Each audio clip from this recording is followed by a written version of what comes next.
We should get our own studio somewhere. This is ridiculous. Oh, It's so bad. Hey, everybody, we're one day late, but better late than never, I guess. Although this weekend wasn't actually the most exciting fights. Welcome to the Super Lunch Bros podcast again. My name's Brendan. That's Nate. No.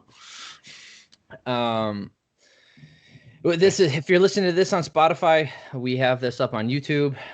Make sure you like and subscribe if you still see fit, and then comment below and let us know what you want to hear about.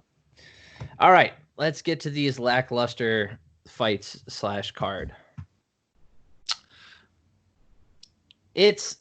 Do you want to start with the weigh-ins? No, yeah, okay, we could talk about the whole little experience here. So 3 fighters missed weight, one of them catastrophically, missing it by like 4 pounds. So he was fighting at middleweight, and he weighed in at 190.4, I believe. So, yeah, that's 4.5 pounds about, because you can weigh in at 186. So he misses weight. Jessica I misses weight by 0.25 pounds, so a quarter of a pound, and then there was one more weight possibly miss. Yeah, there's this other thing. So during this whole pandemic situation where people aren't able to train properly, and I give them a pass. It's whatever. It doesn't bug me, and as much as it would normally. I still think it's sanctioned cheating. Did you hear about the accusation in the press conference? No, why? What'd they say? Shoot, I can't pronounce her name. Who Jessica was fighting? Cynthia Calvillo. Calvillo, that's it. So she accused Jessica of pinching essentially, whatever you want to call it, the screen, the little protector around her. Yeah. She accused her of pinching it on the inside and lightening up her weight, because I guess her coach had texted Calvillo's camp saying that she was going to be over by 3 pounds, not 0.25.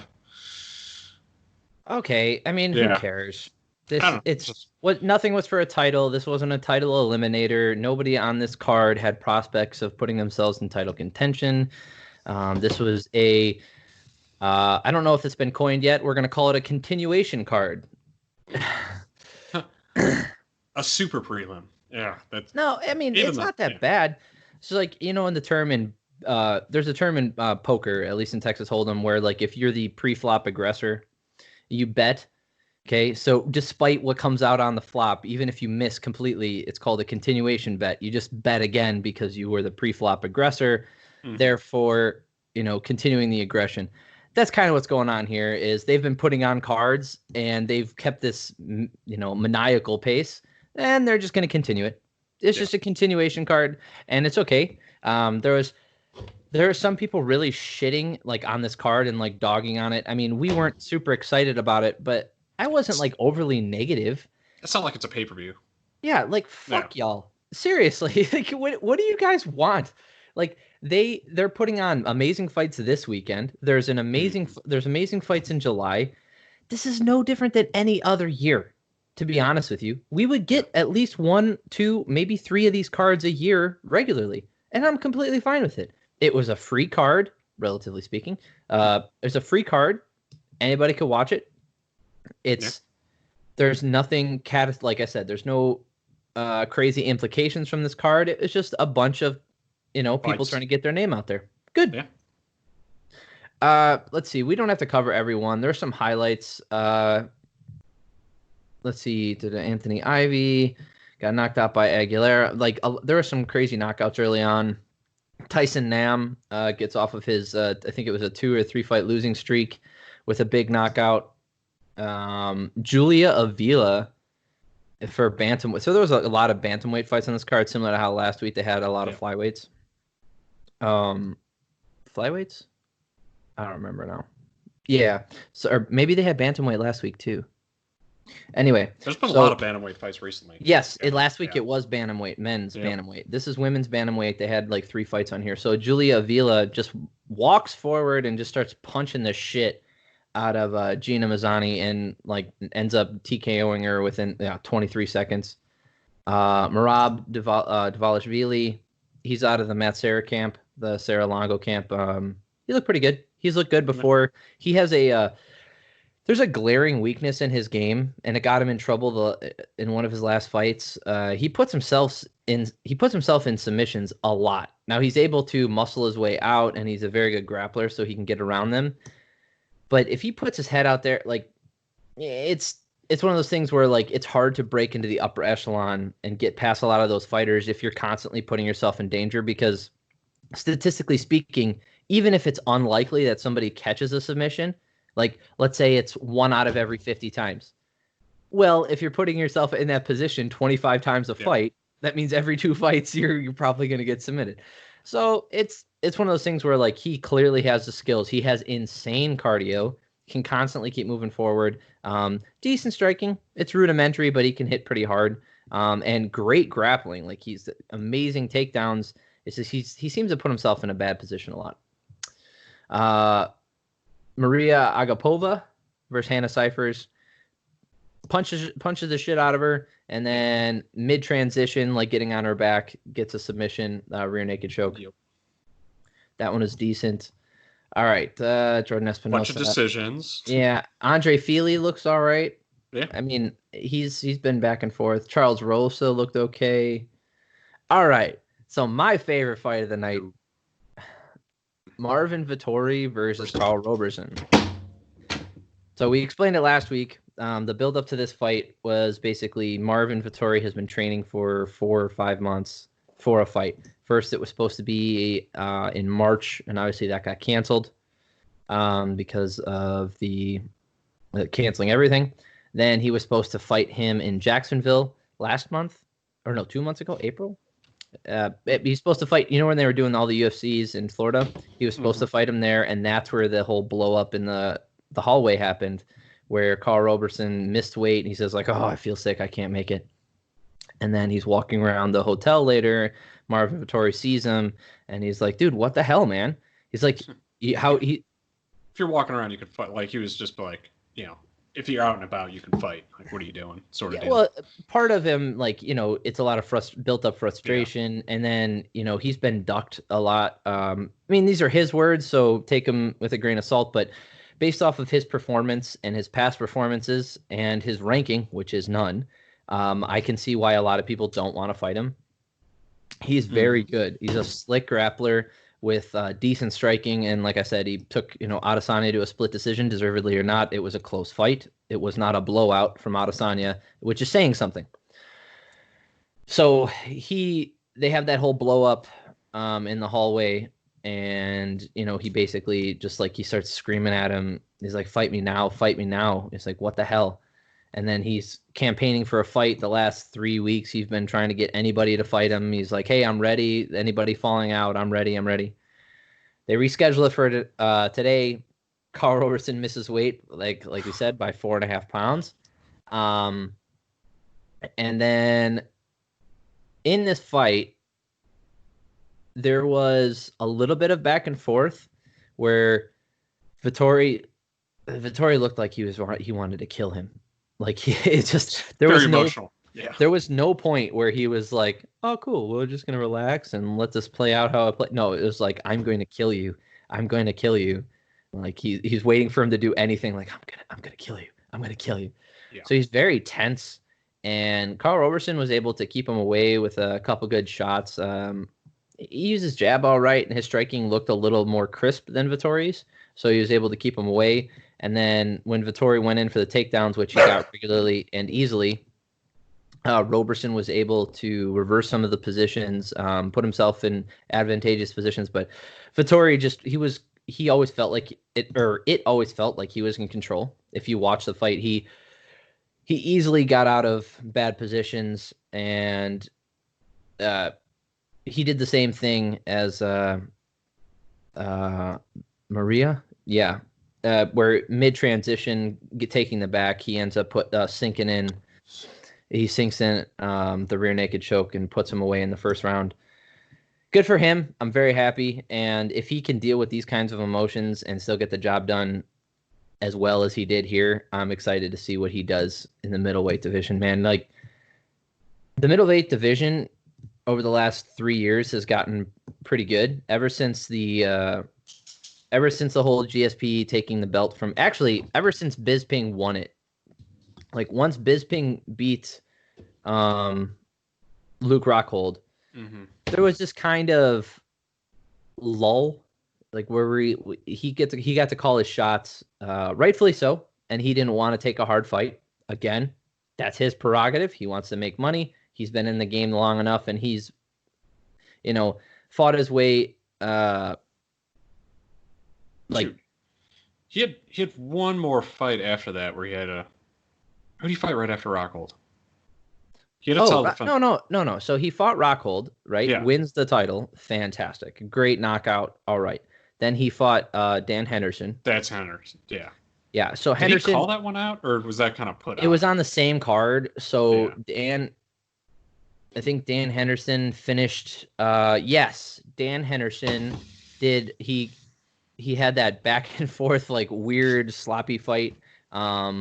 With crud. Now it's gonna bug me. But he throws it. Remember, he throws the head kick. The head kick gets caught, and then he throws the back elbow and knocks him the hell out. That was on the same card where, because I think that was UFC 199 or 198. Yeah.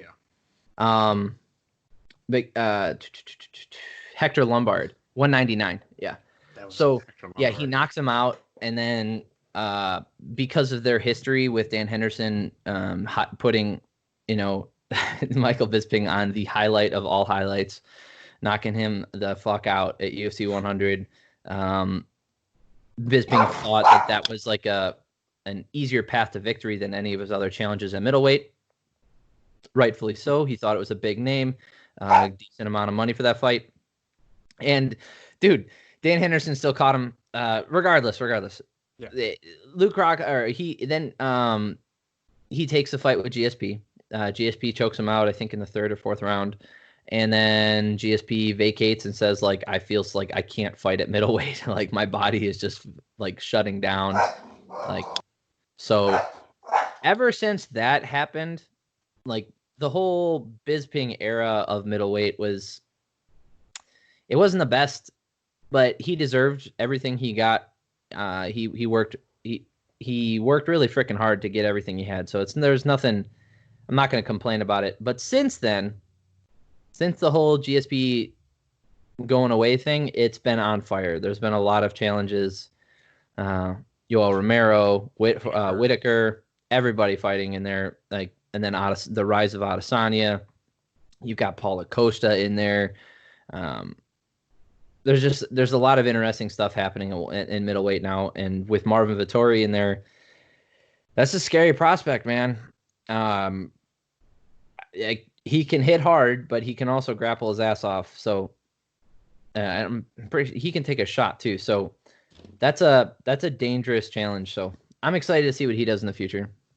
Yeah, me too. All right, main event. Jessica Ai loses. Yeah. So I wasn't impressed with any of this. Jessica Ai is a middling contender, has been for her entire career. She got a title shot at flyweight because she was the only option, I guess. Like, there's not a lot. She was a name for Valentina to knock out, and that's what she did. She is a journey woman. She might be like one of the solid. Yeah, which is nothing wrong with that. She's just one of the solid. She's a journey woman. She's a well-rounded fighter with a lot of skills, but she's not excellent in any of them. And at the elite level, it keeps getting shut down. On any given night, she could of course catch somebody. She does have like a pretty heavy right hand. But Cynthia Calvillo looked good. I'm not impressed with her either because she was a middling contender at strawweight, which to me means more because strawweight is stacked. So she's a middling contender at strawweight. She misses weight a bunch of times, so she's like, okay, I don't want to cut weight anymore. Comes up to 125, which arguably is an easier division to get the title shot at. It's very empty. So you have that. And, she looked okay. She didn't put it on Jessica Ai. Like, she didn't show me anything that says, like, she can take on Valentina. I know in the promotions, like if she ever gets a title shot, she's gonna say like, "Oh well, Valentina's never fought a girl like me because I can do this and I can do this." Like, listen, no, you fucking can't. No, you can't. You just can't. And also, Valentina definitely can. Yeah, like we saw what happened when. So Joanna, I know MMA math doesn't necessarily work out, but Joanna has shown across the board her abilities to win against a variety of opponents.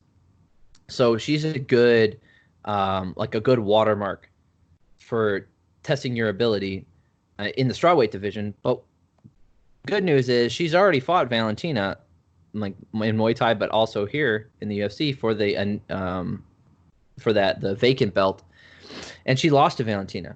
It was okay, but never at any point did she think did anybody think she was going to win. So the reason I bring that up is like again, MMA math doesn't ever work, but in this case, I think it's pretty sound because if you don't have the skills to do anything to Joanna, chances are you're not going to have the skills to deal with Valentina. One, because she's just as skilled, if not more skilled, and she's bigger, and she hits harder. Yep. She has as high of an IQ. Like she's so good. So if you can't take on Joanna, which nothing about Cynthia's performance tells me she could take on Joanna. Like that's why the title fight, the last title fight with Joanna was so spectacular. Was just how evenly matched. What the hell's her name too? Wei? Oh, Weili Zhang. Zhang Weili. Yeah. So Zhang Weili, like they're trying to build up like the rumor mill, like they're trying to build up a fight between Zhang and Valentina. Okay, that's more interesting. I still think it goes the same way. If you're not able to beat Joanna soundly, chances are you're not going to be able to beat Valentina. And like I said, MMA math doesn't work out, but Joanna is a very sound technical fighter that has been tested by everybody in that strawweight division, or every style in that strawweight division, and she's come out on top most of the time. And Valentina can also wrestle. That's what I'm saying. Yeah. Like she's as good of a striker as Joanna. She's bigger. She hits harder. She can grapple. Like there's a hole in her game that is like, if you can hit harder than she can and you're just as technical, like maybe you can compete, i.e. Nunes. Like I think the only thing Nunes has on her is size and power. Yeah. And that we saw that in the second fight. But anyway, Jessica Eye is a middling contender. We'll see where she goes from here. And Cynthia Calvillo, she might get a title shot, man. Not after this, but one more win. It's like heavyweights. 2 good wins and you get a title shot because you're the only option. So, not super excited about this division yet. I think Valentina is doing her job. They keep setting them up and she keeps knocking them down. I think it's on the UFC. Yeah, and it might also be one of those things that you see some more women coming from a lower weight class and cutting less weight, so you'll get a little bit more influx into 125.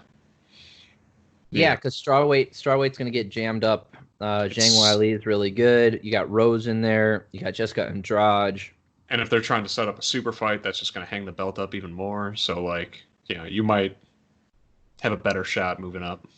Yeah, we'll see. Yeah, that's the thing is, there are some girls, like some women, girls, whatever you want to say. I don't think is girls offensive. I don't think it is because I say girls and guys. It's offensive to someone. Okay. There you go. All right. So ladies and dudes. That's definitely offensive to someone. So the women in 115 are all insanely skilled. Here's the other problem. Not problem. One of the other factors that people who are only fans of the UFC won't really see. A lot of these fighters aren't 115ers. They're actually they're atom weights.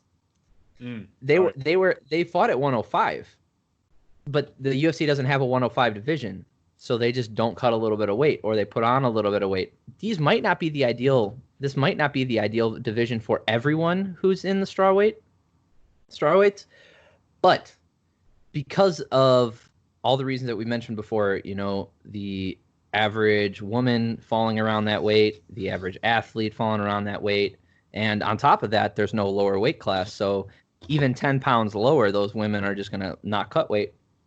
What we might see is women who are natural at like 115 might start to stick around. Like, I don't think Angela Hill is going to move up. I don't think Rose could.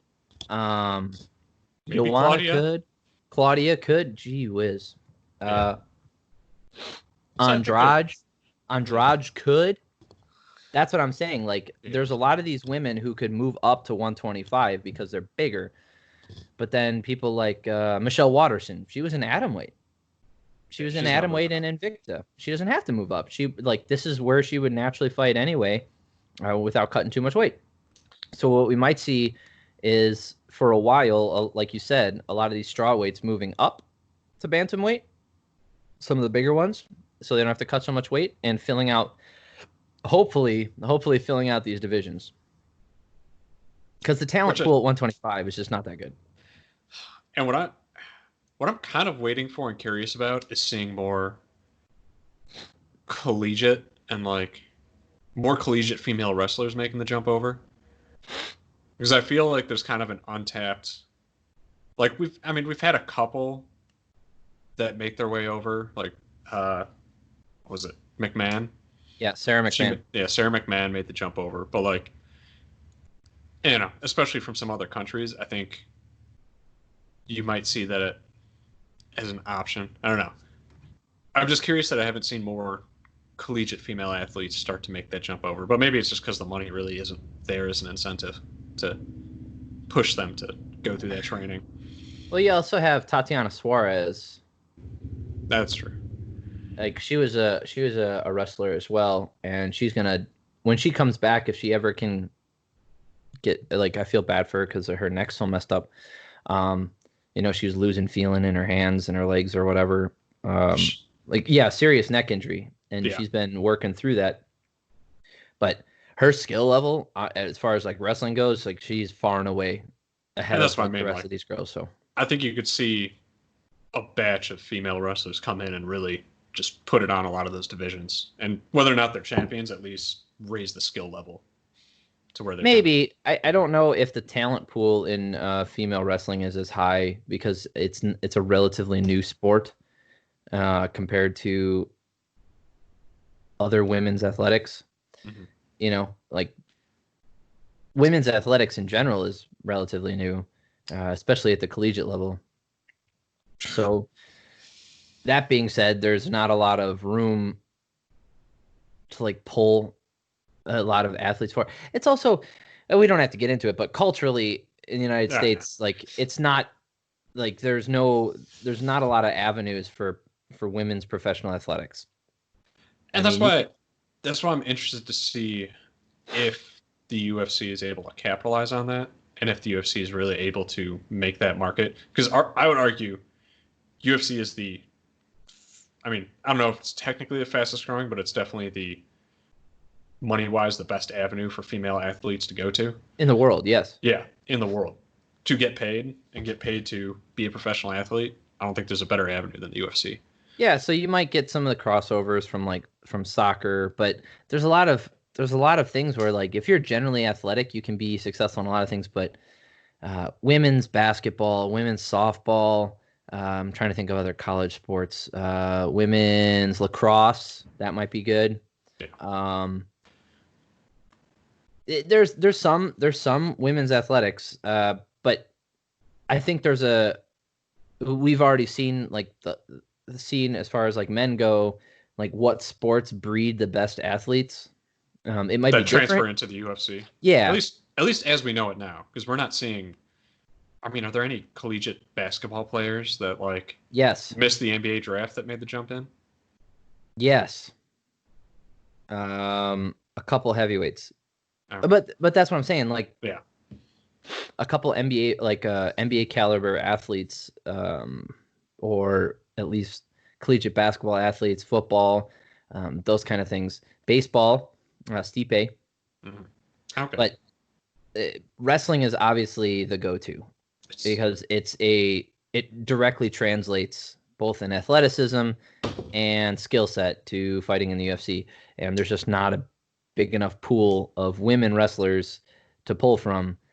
To where also, like, fighting's not for everybody. Like, that's the thing, is like every male wrestler isn't going to come to the UFC. No. They don't seek it as a profession. So there's a giant pool of male wrestlers to pull from, and we're only getting a small percentage. So it's because they can make more as a high school history teacher coaching wrestling than they can. Exactly.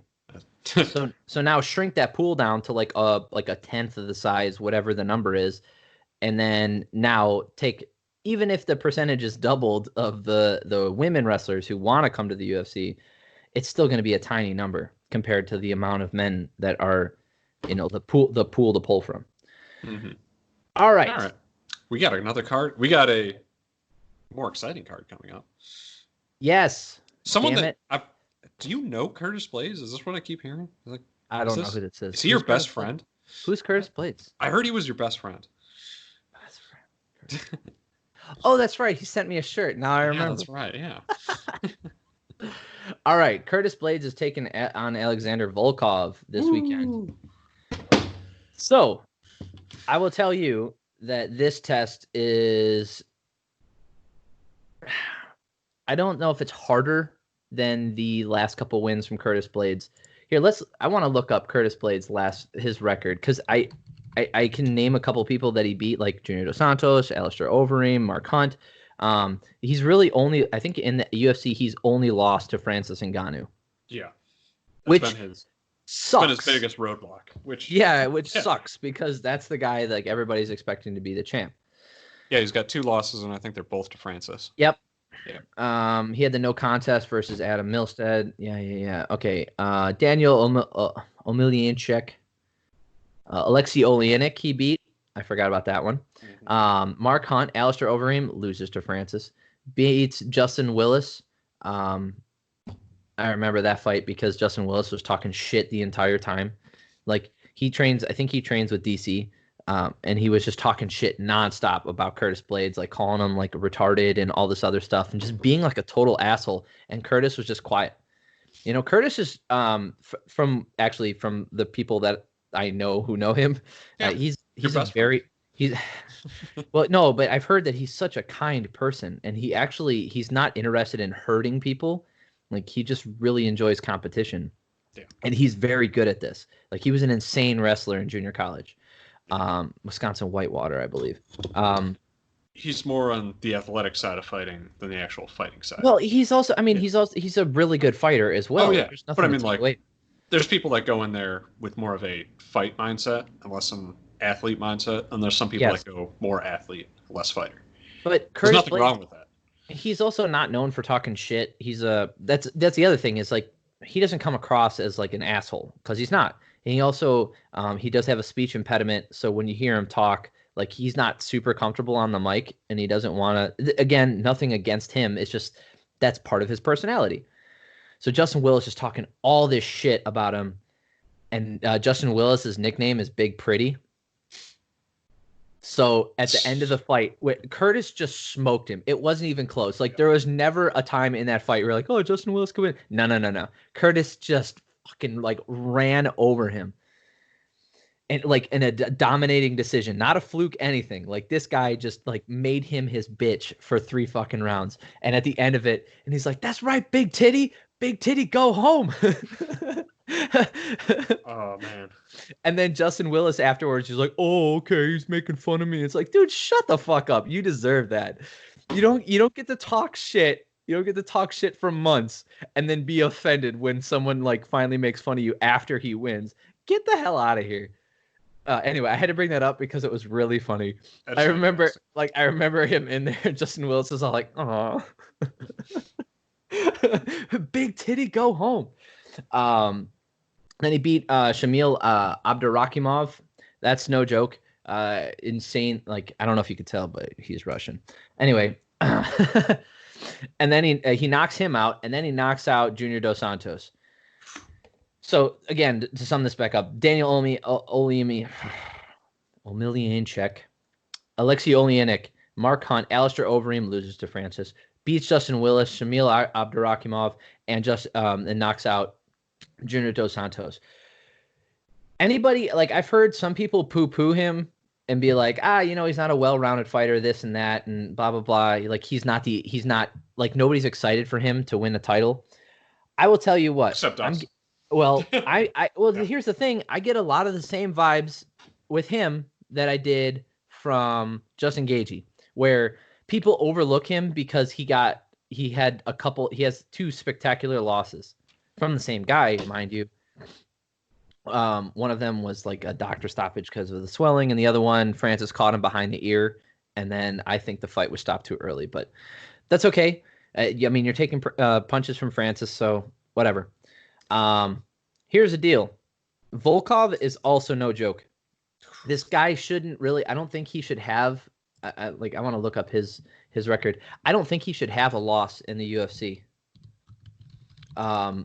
Because the one loss that I can think of was the last 10 seconds when he decided, I'm just going to get punched in the face by Derek Lewis. Did he lose to Cormier? No. Volkov? No, he hasn't. No. Right. So since he's been in the UFC, so he was the Bellator champ. He was the Bellator champ. He beat Blagoy Ivanov, by the way. Oh, shit. He finished Blagoy. He got him with a submission. That's no joke. Blah, blah, blah, blah. He loses to Chuck Hong. Yeah, those are bad fights. Let's see. First UFC fight, Tim Johnson. I think Timothy Johnson's the one with the crazy mustache. So the big porn mustache. He fought on the same card that Rousey did when I was over at your house. Anyway, so he beats him, beats Roy Nelson, knocks out Stefan Struve, knocks out Fabricio Verdum in an amazing performance. I remember that one. This was before Verdum got banned. Before he became a sack of potatoes. Yes. I was about to say that, before he came back as a sack of potatoes. Oof. He beats the shit out of Derek Lewis for 3 rounds, 4 minutes, and 50 seconds. Dude, he loses. So stupid. Like, he had the fight in the bag, and he just kept pushing, and then Derek Lewis does the Derek Lewis thing, throws a big haymaker, and wins the fight. Good on Derek Lewis. That was that was the my balls are hot performance. How did Greg Hardy get a fight with him? Out of all the people that have short notice. Okay. I was about to say, out of all the people that have Greg Hardy fight, that is a whew. So that was a short notice fight, and Greg Hardy looked pretty good. All of this to say is Volkov is no joke. This guy, he's been fighting the elite in heavyweight competition no matter where he goes. M1 Global, Bellator, I think he fought in World Series of Fighting, and the UFC. Ever since he's been, he doesn't get easy fights. Okay? Yeah.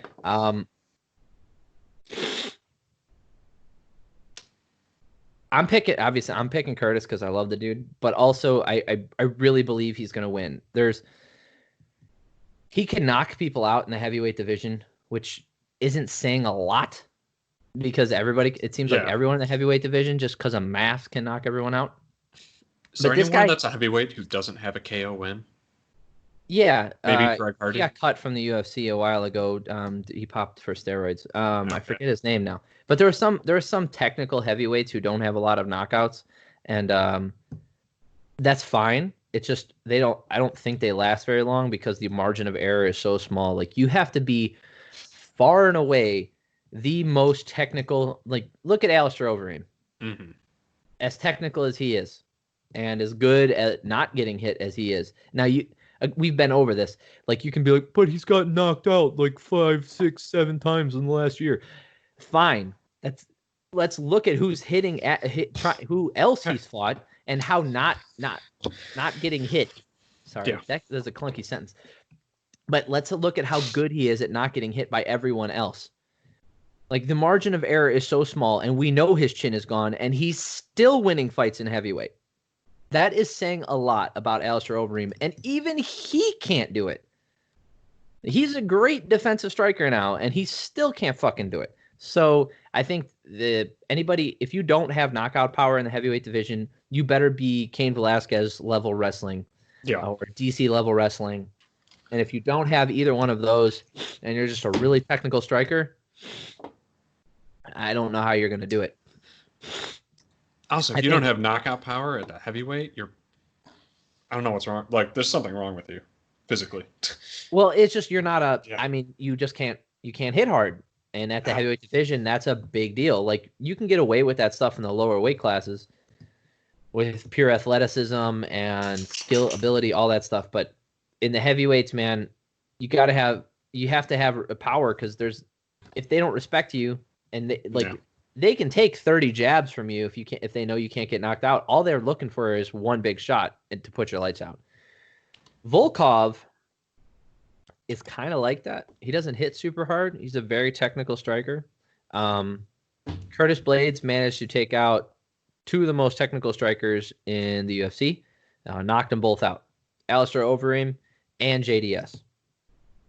I would argue two of the most technical strikers. He also beat Mark Hunt. He didn't stand there and trade with him, okay? But he was able to take Mark Hunt down easily and often. Mark Hunt has crazy good takedown defense. He doesn't get credit for it because, like, when he does get taken down, like, he doesn't really get back up, you know?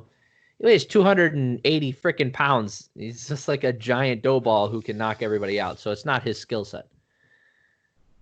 I'm picking Curtis Blaydes. I think what's going to happen is he's going to get on the inside early. I think he's going to either he lands, like he goes for a takedown and ends up landing an overhand and putting Volkov out and knocking him out, or he can dominate. Like, I think Blaydes has so many ways to win this fight.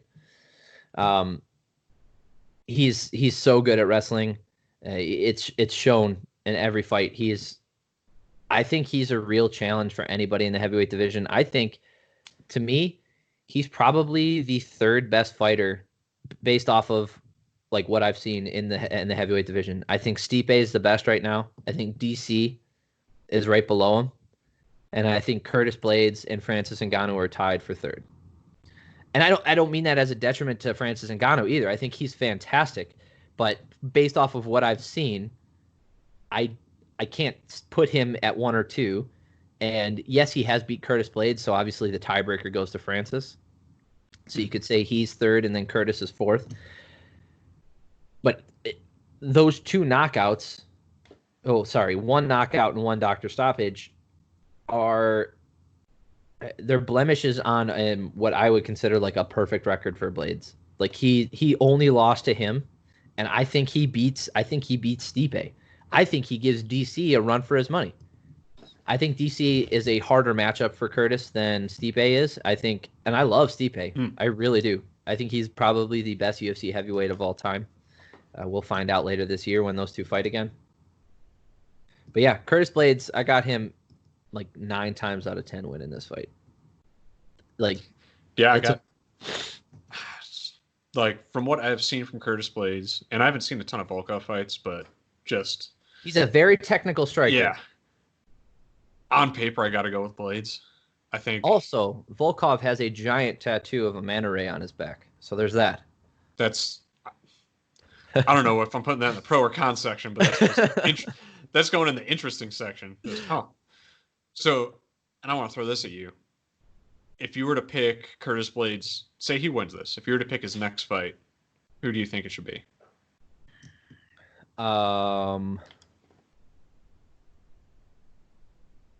He needs a title shot. Do you think he goes from this to title shot? He can't fight Francis again. No. Francis needs a title shot. I'm gonna throw a name at you, which I think. If you say John Jones, I will punch you. No, I was gonna say Derek Lewis. Nah, I'm not interested. Derek Lewis to me, I don't know how he got the fucking title shot against DC when he did. I know why he got it, because DC knew, like, I'm just gonna fucking take him down. His back is terrible and his knees hurt. Well, Derek Lewis had just beat Volkov with a knockout. Sort of. Yeah. Like, sure. I mean, it's still hit him. No, I get it. I just, if you look, Derek Lewis, as fun as he is to watch, he has the same. Obviously, they're not similar in how they fight, but he has the same effect on judging as Yoel Romero, where it's like he has big explosive movements for like 5 seconds, 10 seconds, and then he does nothing, right? Like at the end of every round, he just comes forward and he throws big shots. And if he catches you, like that's trouble, and he can win. And it's worked for him. And I'm not taking anything away from him by saying that. What I'm saying is like I'm not interested in him fighting Curtis Blaydes because I don't think Derek Lewis. I don't think he's an elite UFC heavyweight. I think he is a heavyweight with really good power, like everyone else, who has the biggest Achilles heel that you could possibly imagine with not being able to stop a takedown. And the guys who can kind of wrestle get him down and then he muscles his way back up. But the guys who can really wrestle, that's the whole fight. And I don't want to see that. I'd rather see Derek Lewis in fights with other guys who can swing. I'd rather see Derek Lewis versus Francis Ngannou again. How about that? That would be interesting. That's going to be a hard one to argue rolling back and taking a chance on again. I think Ngannou knocks him the fuck out. Oh, yeah. I definitely think. I think that fight goes differently, but I think it's a hard one to sell. Like, one of the worst heavyweight fights of all time. We want to run it back. Like, do I think it turns out the same way? No, but on paper, that's a hard one to. I think that's a hard sell. I agree, but that's what I'm saying. I would rather watch that than Curtis Blaydes versus. Like, Curtis needs a title shot. Yeah. He's only lost to one guy in the UFC. Only lost to one. And that guy is going to get the next title shot. That's it. Like, there's no, I don't see another path for him. Maybe this is how it goes. All right. So we know Stipe is fighting DC in September. So if Curtis wants to wait, September? I think. Or October? I don't remember now. Later this year, they signed an agreement. Maybe what we see is Curtis fights the loser and Ngannou fights the winner. I would say that. I would argue whoever loses is never fighting again. That's literally what I was about to say. It's like, if DC loses, I don't think he's fighting again. And if Stipe loses, I don't know if he wants to fight anymore. Yeah, so like that's what. Either way, if Curtis comes out here and knocks out Volkov, there's no way he's not asking for a title shot. I don't want to see him versus Ngannou again, unless it's for a title. Let's put because we've seen it twice, and we saw how it ended. You know, the first one was he stepped up short notice to fight Ngannou in his first UFC fight. That was Blaydes' first UFC fight, and he did pretty well. Obviously, Ngannou has advanced, but so has Blaydes. Like, he's training with Elevation Fight Team now. Dude, that guy's no fucking joke, man. Yeah. He's good. He's good. If he comes out, knocks out Volkov, or submits him, puts him, just puts it on him and calls for a title. Mate, I got another one for you. Because, there's going to be a bunch of jockeying back and forth. You're going to have, Francis fighting the winner, and then probably a call to fight John Jones or something like that. If he's still in the UFC at that point. Or there's going to be some hiccups before you can get Curtis Blaydes into a title shot. So I think he'll have to fight one more person after this before he makes that argument. Okay. What about Rosenstruck? Oh, okay, that's a good fight. Yeah. But I think Rosenstruck's fighting. He's fighting JD. Who? Is he fighting JDS? I know he's got a fight coming up. Okay. I mean, it's not like we have to run it next month. We can give them both. Have them fight on, maybe the October card. That could work. I'm just excited. I'm excited because Curtis Blaydes is finally in the main fucking event.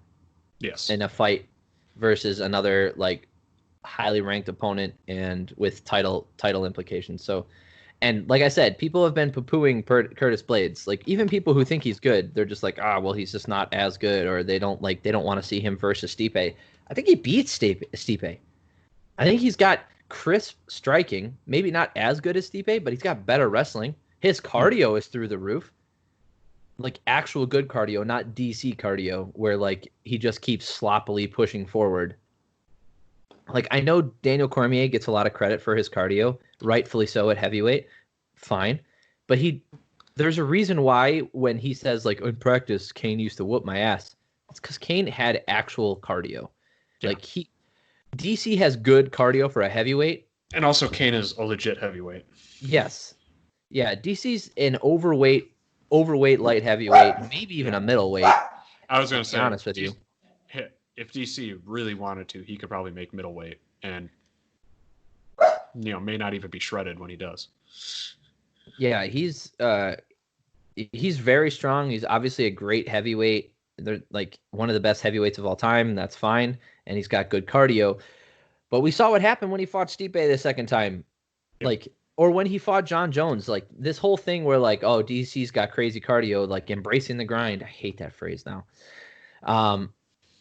It's good cardio for a heavyweight, okay? Which is not saying nothing, right? Obviously, you're saying it's good cardio for a heavyweight. That's good. Cain Velasquez had good cardio. He had good cardio, period. That was it. Yes. Curtis Blaydes has good cardio.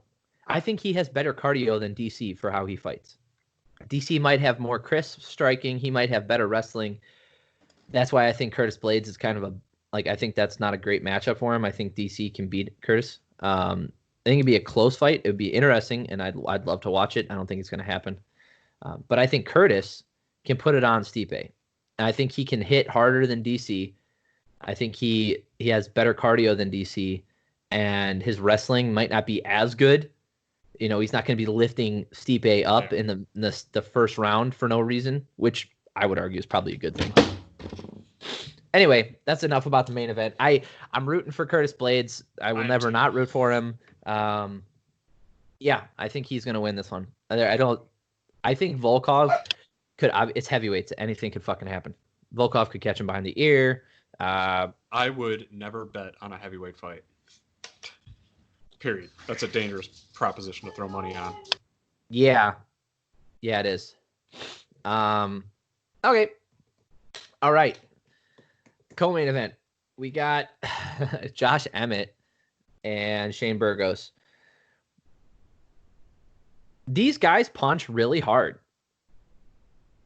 And I'm just excited to watch this fight. I have no idea how this is going to go. If I had to lean one way, I would lean Josh Emmett. I think he has relatively crisp striking for the division. Obviously, it's not the best, but he just hits so damn hard.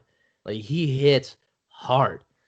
Shane Burgos also can strike his ass off, so it's going to be interesting. But I think if you're playing with Josh Emmett on the feet, I think eventually he's going to catch you, and he's going to probably put you to sleep.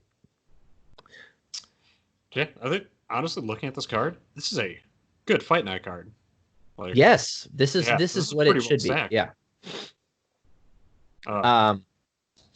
Let's see. And I'm in the same boat. I got no skin in the game for that fight. I just think it's going to be it's just a good co-main event in terms of making a matchup.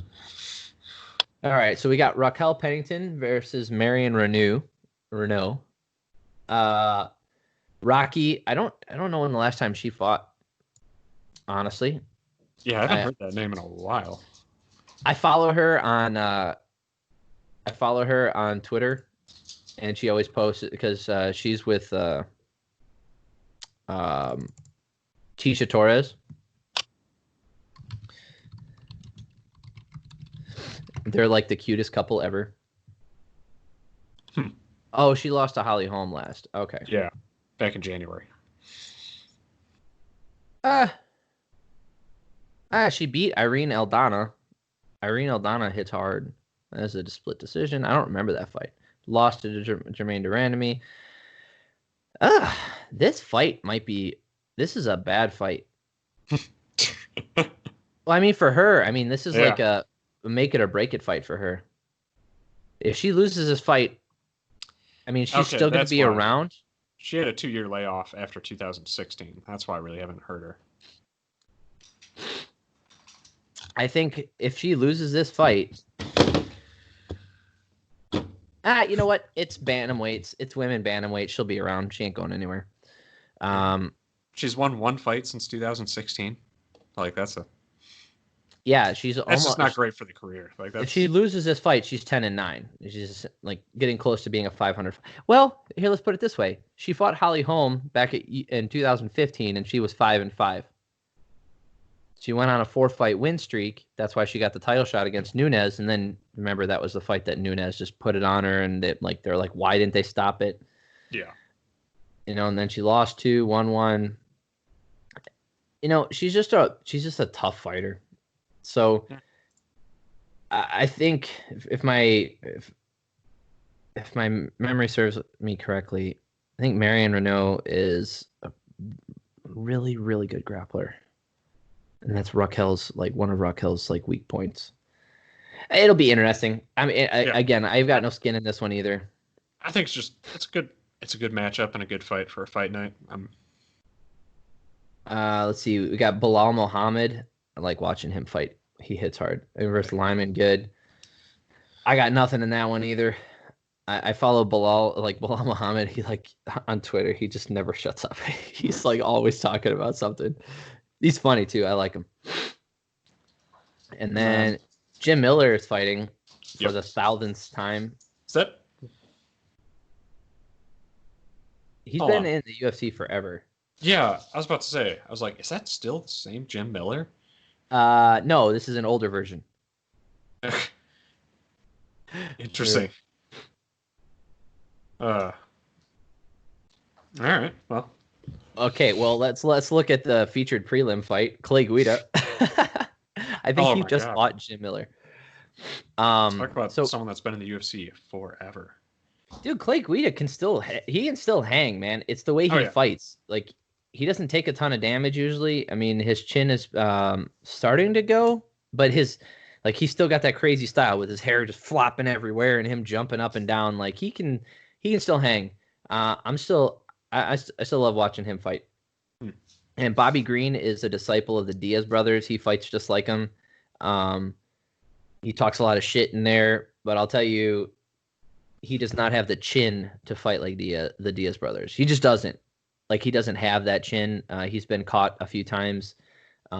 His skills are good, but against Clay Guida, I don't know if the Diaz style of fighting is going to work. Because Clay Guida is going to push on the inside, so you have to catch him. Yeah. You either have to catch him or go 1-for-1 with him on cardio and takedowns. Good luck on that. Yes. Oof. All right. I don't know Brianna Van Buren, but like I said, Tisha Torres, she's with Raquel Pennington, and they're both fighting on the same card. That's going to create an interesting dynamic. I'm always when teammates fight on the same card. Yeah. I think there's been couples that have fought on the same card. I know that Miesha Tate, when she was with Brian Caraway, I think they fought on the same card before. It's always interesting when that happens. I don't know how that dynamic plays out. Whether or not it's a distraction or if it's a positive. Yeah, let's say Tisha loses, does Raquel Pennington being all right, I got to win? Or if she wins, does she be all right, we won, let's go again? Or maybe she wins and she's oh, now there's less pressure on me. We're not both going to be losers going home. I don't know. Or would you even want to know? Well, some fighters don't. They don't watch their teammates fight. Yeah. That's why I'd be if you were a couple and fighting on the same card, would you just not want to know if the person lost? Because if you're just trying to console them right before you go to fight, that's a emotional drain. That'd be rough. Yeah, so that's what I'm saying. You can't. I don't know enough about psychology or these two women to tell you, but I think it's going to be interesting. We'll see. Interesting. I don't know these next two. Courtney Casey is fighting Jillian Roberts. Courtney Casey is. I think she had a knockout win in her last fight. She hits really hard. It's just she can't put wins together, man. She just she wins 2, loses 1, wins 1, loses 2 kind of deal. That's what it seems like she's doing. She's ranked in the top. She's number 15 at flyweight. So that's not bad. I mean, you say what you want about the flyweight division, but she's ranked. Matt Frivola, Frank Camacho. That's going to be a strike. I think that about wraps it up for my side of things. Everyone passed here. I got no idea. No. Yeah. There's one more. Huh? Roxanne Modafferi versus Lauren Murphy. So Roxanne Modafferi, she's the one who everybody like. She fought for the title, the initial UFC flyweight title, Ah. and she ended up losing. Um, but dude, she's slowly beaten like all the contenders and everybody the UFC's been trying to push. Roxanne has just been putting them away, dude.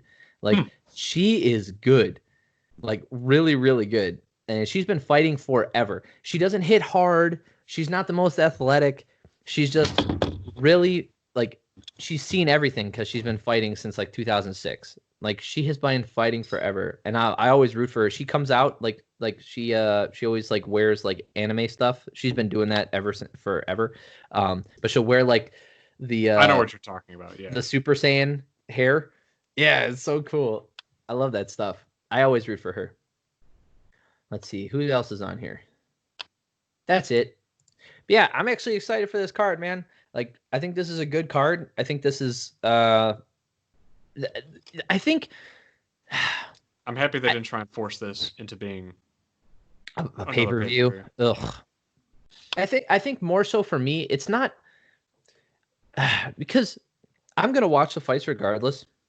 So if there's good knockouts and fun fights and blah blah blah going on, it doesn't matter if it's a pay-per-view or a fight night or whatever. I'm gonna watch it regardless. And obviously, if the fights are fun, we're all gonna have a good time watching.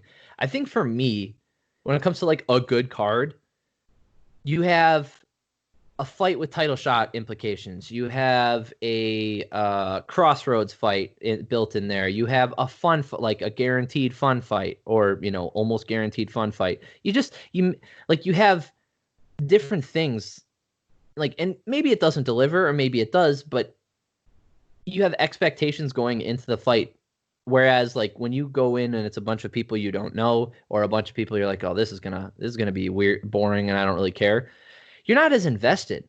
So you don't care so much. That's why when Cerrone fights, like everybody loves tuning in for a Cerrone fight because they love Donald Cerrone or they hate Donald Cerrone, whatever, but they know him.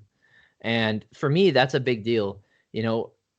Watching a card where I know what's gonna like, hey, there are like for me, the big one is title shot implications. If I have at least one fight on the card where like, hey, if they have a good performance, they can get a title shot after this. That's a big deal to me. Like I'll tune in for that, or I'll tune in when I know that like, hey, these two are fucking crazy. So I have a different expectation when it comes to cards than some people, because from what I assume and from what I hear from other people, like, oh, this card's boring because I don't know any of these names. I don't know if they have the same feeling as me and they're just not describing it the same, or if they're just like really casual fans, or almost a casual fan, and they're just like, I don't know any of these people. I don't really care. I don't know. But even then, like sometimes when I see a card that I don't know most of the people on, it gets me a little bit excited. Because you tend to see, there's a little bit more behind some of those performances. When you get a bunch of rising stars or a bunch of people that are trying to make a name for themselves, sometimes you tend to see a little bit more action or something you haven't seen before. So, there's something that I enjoy about watching a card where I don't know most of the people. Yeah, that's a big deal to me. I really enjoy MMA to begin with, so I'm gonna watch everything I can within reason. Obviously, I'm not staying up till 2 a.m. on a Tuesday night every time. But a card like this is the perfect card for me, where I have some decent people with like rankings next to their name. You have the main event has title shot implications and it's an excellent heavyweight fight. You've got some decent up and comers on here. You've got some aging fighters, like veterans with a name that are still trying to like make it in the UFC. It's got everything. This is the perfect card for me. Now, obviously, you can stack a card with like 5 title fights and be like, this is the best card ever. Sure, maybe it is. But I'll tell you what, this kind of card is perfect for me because I think we get like desensitized during a card Like if all of it is knockouts and then you have an amazing back and forth fight that goes, the distance, you might be a little bored. The same thing with the title shot thing. Like the next 4 fights are all for titles. Like, oh God, 25 minutes apiece. Holy shit. Do you know what I mean?